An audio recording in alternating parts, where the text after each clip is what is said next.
Assalamualaikum warahmatullahi wabarakatuh. Alhamdulillahirabbil alamin. Allahumma shalli ala sayyidina Muhammadin wa ala alihi wa sahbihi ajma'in. Amma ba'du. Yang saya hormati, saya muliakan Bapak Bupati. Alhamdulillah malam ini beliau juga hadir bersama-sama kita. Saya hormati, saya muliakan pula Bapak Camat kita. Dan saya hormati, saya muliakan Al-Mukarram Imam Masjid kita. Dan seluruh juga bapak-bapak para pengurus masjid At-Taubah, bapak-bapak para alim ulama, tokoh masyarakat, tokoh agama, para guru, ustaz-ustazah dan seluruh jamaah yang hadir pada malam ini, yang insya Allah kita sama-sama dirahmati oleh Allah Subhanahu wa Ta'ala. Amin ya Rabbal Alamin. Bapak Ibu yang sama-sama dirahmati Allah Subhanahu wa Ta'ala, di dalam salah satu hadis Rasulullah Sallallahu Alaihi Wasallam dijelaskan yang maksudnya begini, bahwa ada 3 hal. Apabila kita mampu mengamalkan 3 hal tersebut, maka kita akan mendapatkan kemuliaan atau keagungan dari Allah Subhanahu wa Ta'ala. Apa ketiga hal tersebut? Di antaranya adalah menyambung silaturahim yang terputus terhadap diri kita. Hadirin dirahmati Allah Subhanahu wa Ta'ala, menyambung silaturahim yang terputus ini adalah gampang-gampang susah. Karena kenapa terputusnya silaturahim ini? Karena ada sebab. Ya, ada sebab. Mungkin karena ada kesalahan, mungkin kita yang salah atau orang yang salah, sehingga kita merasa tidak cocok, sehingga kita merasa tidak saling membutuhkan lagi. Akhirnya terputuslah silaturahim ini. Walaupun kita tahu bahwa menyambung silaturahim itu adalah diberikan kemurahan rezeki, diberikan umur panjang, tapi karena ego, ya, karena ego biasanya satu tidak mau kalah, satu tidak mau berhenti, terjadilah putus hubungan silaturahim. Bapak Ibu yang sama-sama dirahmati Allah Subhanahu wa Ta'ala, tapi kalau kita ingin mendapatkan ridha Allah, mendapatkan kemuliaan, mendapatkan keagungan dari Allah Subhanahu wa Ta'ala, maka gampang-gampang saja kalau kita mau menyambung silaturahim. Kalau kita merasa salah, kita minta maaf. Dan kalau kita memang benar, kita memaafkan. Gampang saja.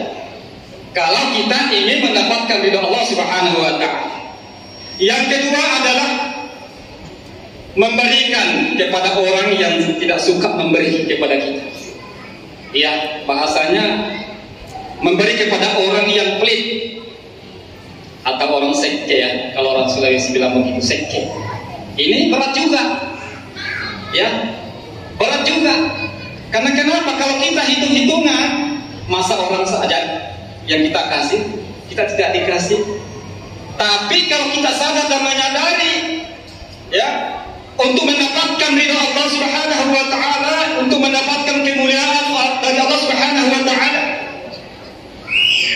maka kita pasti mampu melakukan itu dengan ketulusan. Rasulullah Sallallahu Alaihi Wasallam, ya, dalam satu hadisnya yang maksudnya bahwa orang yang senantiasa memberi kepada sesama adalah dekat kepada manusia, dekat kepada Allah, dekat kepada surga. Sementara orang yang tidak mau memberi, orang yang pelit, orang yang kikir adalah orang yang jauh dari manusia, jauh dari Allah, dekat kepada neraka. Masya Allah.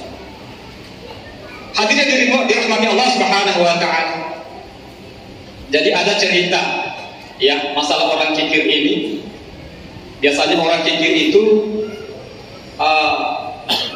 tidak bisa bersyukur. selalu merasa kurang, tidak pernah merasa cukup. Jadi ada satu cerita bahwa ada orang pelit kehilangan uang 1.000 rupiah. Ini cerita lama. Kehilangan uang 1.000 rupiah, sehingga dia teriak-teriak keliling, hilang uangku 1.000, hilang uangku 1.000. Dia tidak ridho hilang uangnya 1.000. Sampai ada orang mengatakan, kenapa bisa teriak-teriak itu? Ada orang jawab, kehilangan uang 1.000. Oh, kehilangan uang 1.000. Kalau begitu, ini uangku 1.000, kasih dia, supaya berhenti teriak-teriak. Setelah dikasih uang 1.000, bukannya dia berhenti teriak, malah tambah teriak. Kenapa? Seandainya katanya tidak hilang uangku 1.000, kenapa uangku 2.000? Nah, inilah orang tidak pernah bersyukur, tidak pernah merasa cukup. Mudah-mudahan kita semua yang ada di dalam masjid ini tidak ada memiliki sifat seperti itu. Yang ketiga adalah berbuat baik kepada orang yang menzolimi kita. Nah, ini berat juga.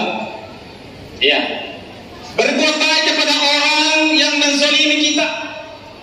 Kalau kita berbuat baik kepada orang yang berbuat baik kepada kita, biasa, ya, berbalas kebaikan namanya. Tapi kalau berbuat baik kepada orang yang zalim sama kita, ini luar biasa. Luar biasa. Hadirin yang dirahmati Allah Subhanahu wa taala. Apapun yang kita lakukan di muka bumi ini, ya, apakah itu kebaikan atau kejelekan, pada dasarnya kembali kepada diri kita. Dalam ayat, ya, dalam Al-Quran surah Al-Isra ayat 7, di situ dijelaskan yang maksudnya bahwa in ahsantum li anfusikum wa in asatum falaha. Kebaikan yang kamu lakukan untuk kamu dan kejelekan yang kamu lakukan untuk kamu juga. Hadirin dirahmati Allah Subhanahu wa taala, mudah-mudahan ada manfaat. Lebih dan kurangnya mohon dimaafkan. Insyaallah kita subuh nanti kita bisa berkisah lagi. Assalamualaikum warahmatullahi wabarakatuh. Waalaikumsalam warahmatullahi wabarakatuh.